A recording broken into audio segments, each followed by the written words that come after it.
Number one, the environment. So if we look around here, I have some backlighting, which keeps me separated. It makes me feel separate from the background. A backlight, especially if it's aimed towards you, will give a little bit of separation. So if you can set up an environment that you can have a light behind you or two, you're going to bring out that background. And if I'm also notice how I'm actually far away from the background. I'm not right up on it. One of the biggest problems I've seen for most people on Zoom calls is they're right up against the wall. They think, oh, well, I'll just film up against this blank wall and that's going to be good. But it's not. It looks, for lack of a better word, poor. It looks cheap. And you don't want to come off that way. So you want to bring your whole world off. I'm actually kind of in the corner of this room, shooting into the rest of the room.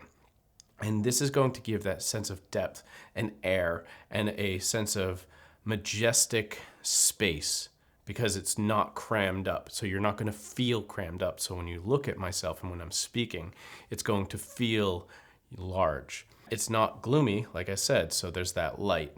And then I have some decorations. I have the things in my room. I have some stuff on the walls. These things aren't arbitrary. These are absolute deliberate of some kind of not a distraction, but interest. And these little things that happen, whether it's stuff on the wall or a light behind me, or even just a little table, a little knick-knack thing, wherever it is right there, these are important to the background. And if you can set up a beautiful backdrop looking through the camera and you set up your computer in a way you can keep checking it out and move things around, you're going to find a really powerful background. So what's behind you is as important as everything in front of you and what you are. But starting from the back, make sure it's well lit.